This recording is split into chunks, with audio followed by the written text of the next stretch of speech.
सुप्रभात। Grammar by Devendra Chauhan में आप सभी का हार्दिक स्वागत, हार्दिक अभिनंदन।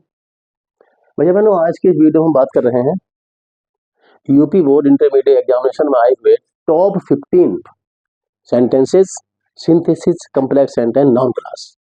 जी हाँ, ये वास्तव में आपका प्रैक्टिस सेट है एक तरह से।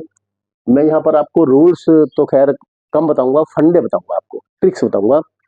इनको आप समझ लीजिए, सारे वाक्यों को अपने कोई पर हल कर लीजिए और उसके बाद उत्तर की जांच करें। फिर भी कोई समस्या रहती है तो मुझसे मालूम करें। पहला सेंटेंस है, mister Singh said, mister Singh ने कहा, कुछ कहा, I don't agree to it, मैं इस बात से सहमत नहीं हूँ। सबसे पहले होता क्या है, जब हम इस क्लास को बनाते हैं तो फिर हमें हिंदी में अर्थ निकाल लेना चाहिए और हिंदी में अर्थ निकाल करके की, क्यों की, कब की, कहाँ की, कैसे से अपने वाक्यों को जोड़ लेना चाहिए। जिस भाग के पहले की आता है वो आपकी सब क्लास होती है और जो दूसरा भाग बचता है वो आपकी पीसी यानी प्रिंसिपल क्लास होती है। बस और एक बात ध्यान देने की होती है कि जो हमारा कंजंक्शन होता है, जो भी की अंग्रेजी जहाँ लगेगी वो हमेशा सब ऑर्डिनेट क्लास के पहले लगती है, अर्थात सब क्लास के पहले ही लगती है। तो I do not agree to, मैं सहमत नहीं हूँ कि मिस्टर सिंह ने क्या कहा।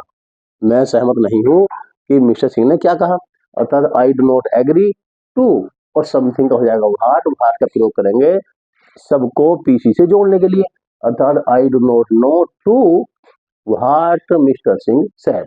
समथिंग का व्हाट जोड़ने के लिए सब क्लास से पहले। I do not agree to what mister Singh said. You have acted wrongly, तुमने गलत ढंग से काम किया है। आई बिलीव सो, मैं विश्वास करता हूँ।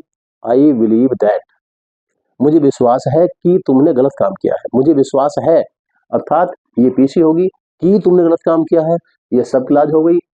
पीसी के अंत में अगर सो आ रहा हो, ईट आ रहा हो, दिस आ रहा हो, हिम आ रहा हो, हर आ रहा हो तो उनको वहां से हटा देते हैं और उसके स्थान पर पूरी की पूरी सब क्लास आ जाती है। I believe that you have acted wrongly. मैं आपसे फिर बता रहा हूँ, ये रूल्स नहीं है, ये केवल फंडा है, ये केवल ट्रिक्स है। और ईश्वर ने चाहा तो इन्हीं सेंटेंस में से इसी प्रकार का सेंटेंस आपको एग्जाम में आएगा, इससे बाहर नहीं आएगा। He will came, he will कम वह आएगा। आई do not know the time, मैं समय नहीं जानता हूँ, अर्थात मैं नहीं जानता हूँ कि वह कब आएगा। मैं नहीं जानता हूँ, ये आपकी पीसी है। कि वह कब आएगा, ये आपकी सब क्लास है। अगर पीसी में आपकी दी टाइम दिया हुआ है तो जोड़ने के लिए वह का प्रयोग करेंगे। I do not know, the time यहां से हट गया, when he will come. Will he come or not, वह आएगा या नहीं। आई डू नॉट नो, मैं नहीं जानता हूँ, अर्थात मैं नहीं जानता कि वह आएगा या नहीं। मैं नहीं जानता, पीसी की, अर्थात अब ये इंट्रोगेटिव बन गई, जो आपकी सब क्लास है वो इंट्रोगेटिव है। और जब इंट्रोगेटिव होती है, अगर ये सहायक क्रिया से बनी हुई है तो जोड़ने के लिए इफ या वेदर का प्रयोग करते हैं। लेकिन अगर यहाँ और दिया हुआ है तो और के आने की वजह से ये केवल वेदर से जुड़ेगी, इफ से मत जोड़िएगा। और यदि ये किसी क्वेश्चन वर्ड से बनी है तो फिर क्वेश्चन वर्ड लगता है, जैसे डायरेक्ट डायरेक्ट में होता है। तो I do not know whether he will come or not, he will come or not. The rains would come, वर्षा आएगी। दैट वाज आवर होप, ये हमारी उम्मीद थी। आवर होप वाज रॉन्ग, हमारी उम्मीद गलत थी। हमारी उम्मीद की वर्षा होगी गलत थी।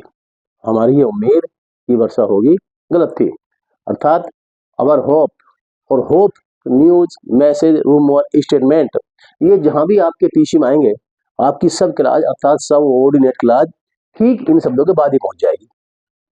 Our hope that the rains would come was, comma लाएंगे, was wrong. Our hope that the rains would come, comma, was wrong. ध्यान देना है, जब हमारी सब क्लास पीसी के बीच में आती है तो कोमा लगाते हैं उसके बाद में, फिर सब क्लास के बाद में कोमा लगाते हैं। Our hope that the rains would come, comma, was wrong. Honest is the best policy that is known to all, ईमानदारी सबसे अच्छी नीति है, इस बात का सबको पता है, अर्थात इस बात का सबको पता है कि honest is the best policy ये आपकी सब क्लास है और that is known to all एक पीसी है। जब पीसी के शुरू में दैट या दिस आ रहा हो ये, तो ये यहाँ से हट जाएगा और इसका स्थान पर आपकी जो सब क्लास है वो आपकी यहाँ पर आ जाएगी, अर्थात that honesty is the best policy, comma, is known to all. ईमानदारी सबसे अच्छी नीति है, इस बात का सबको पता है। या फिर इज दैट का इट करें, it is known to all करें, that honest the best policy, तब भी वाक्य सही हो जाएगा। Your father will soon recover, तुम्हारे पापा जल्दी से हो जाएंगे। वी होप सो, हम ऐसे उम्मीद करते हैं, हम उम्मीद करते हैं कि। ये है आपकी सब क्लास। हम उम्मीद करते हैं पीसी हो गई, पीसी के अंत में सो आ रहा है, सो यहाँ से हटा दीजिए। अर्थात we hope that your father will soon recover. He may be innocent, वह निर्दोष हो सकता है।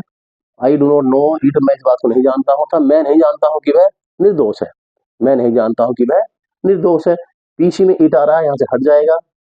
अब वो आगे जोड़ी साहब, अगर आपकी सब क्लास में मे बी या मे आ रहा हो तो जोड़ने के लिए की अंग्रेजी वैदल लगाते हैं और मे बी का इज एम या आर हो जाता है सब्जेक्ट के अकॉर्डिंग, और मे का शैल या बिल हो जाता है। जी हाँ, तो वाक्य बनेगा आई डू नॉट नो, इट यहाँ से हट गया, weather he is innocent. God is omnipresent, all religion teach it, सारे धर्म सिखाते हैं कि यहाँ बोल रहा है, ये सब क्लास हो गई। पीसी में इट आ रहा है, इट को हटा दीजिए। All religion teach that God is omnipresent. The two students quarrel, दो विद्यार्थियों में झगड़ा हुआ। I want to know the reason, मैं कारण जानना चाहता हूँ, अर्थात मैं कारण जानना चाहता हूँ कि यहाँ बोल रहा है, ये आपकी सब क्लास हो गई। अब पीसी में अगर दी रीजन आ रहा है तो नाउन क्लास बनाने के लिए वो दी रीजन को वहां से हटा देंगे और जोड़ने के लिए भाई का प्रयोग करेंगे। I want to know why the two students quarrel, I want to know why the two students quarrel. अगर आप दी रीजन लगा रहने देंगे तब भी कम्प्लेक्स ही बनेगा, लेकिन फिर वो एडजेक्टिव क्लास में जाएगी, बस इतना अंतर पड़ेगा। The sun rising in the east, सूर्य पूर्व मुक्त है। दिस इज ए फैक्ट, यह वास्तविकता है। दो विधियां, दिस आ रहा है सूर्य पूर्व में, यह वास्तविकता है कि यहाँ बोल रहा है, ये सब क्लास हो गई है। ये पीसी है, पीसी के शुरू में दिस या दैट आ रहा हो तो उसे वहां से हटा देंगे। जी हाँ, और उसके स्थान पर पूरी सब क्लास को लिख देंगे। That the sun rising in the east comma is a fact, या दूसरी विधि भी इसकी, the fact is that, the fact is that the sun rising in the east, तब भी वाक्य सही है। मुझे बताओ what do you like to eat, तुम क्या खाना पसंद करते हो। मुझे बताओ कि तुम क्या खाना पसंद करते हो। मुझे बताओ पीसी कि तुम क्या खाना पसंद करते हो। सब क्लास है, सब क्लास क्वेश्चन वर्ड से बनना है, ये तो क्वेश्चन वर्ड से जुड़ जाएगी, अलग से कुछ नहीं लगाना, बस बाकी अथॉरिटी बन जाएगा। अर्थात सहक्रियाकर्ता के बाद अगर आवश्यकता है तो टेल मी, मुझे बताओ what you like to eat. Do यहाँ से हट गया क्योंकि डू की आवश्यकता ही नहीं है, यहाँ पर प्रेजेंट टेंस है, प्रेजेंट डेफिनेट में असर्टिव सेंटेंस, तो डू नहीं लगेगा। Tell me what you like to eat. It is certain, ये निश्चित है। इट विल रेन टुडे, आज बारिश होगी, यह निश्चित है कि आज वर्षा होगी, कि आज वर्षा होगी, ये सब क्लास है। पीसी के शुरू में इट आ रहा, लगा रहने दीजिए, लेकिन पीसी के अंत में इट आ रहा तो हटता है। दूसरी बात, अगर सब क्लास के शुरू में इट आ रहा तो ये कहीं नहीं जाएगा, ये यहीं रहेगा। जी हाँ, अर्थात it is certain that it will rain today, it is certain that it will rain today. I do not know him, मैं उसे नहीं जानता हूँ। समबॉडी केम हेयर, कोई यहाँ पर आया था, अर्थात मैं नहीं जानता हूँ कि यहाँ कौन आया था। ये कि यहाँ कौन आया था, ये सब क्लास है। सब क्लास में सबबॉडी दिया हुआ है तो जोड़ने के लिए हु का प्रयोग करेंगे। पीसी में आपकी हिम आ रहा है ऑब्जेक्ट की भांति, यहाँ से हट जाएगा, अर्थात I do not know who came here, who came here. और अंतिम सेंटेंस आपका, द न्यूज इज करेक्ट, समाचार सही है। Shivansh has stood first, Shivansh प्रथम आ चुका है, आया है। यह समाचार की, यह समाचार की शिवांश प्रथम आया, चूंकि न्यूज के बाद ही आपकी सब क्लास पहुंच जाएगी। नियम तो अलग है, वो तो केसी ने कुछ नियम हो जाएगा, फंडा बता रहा हूं आपसे। द न्यूज, यह समाचार की, that Shivansh has stood first comma is correct, is correct. फिर भी कोई समस्या है भैया बहनों तो फोन से अवश्य मालूम करने। बहुत धन्यवाद, बेस्ट ऑफ लक, शुभकामनाएं, थैंक यू।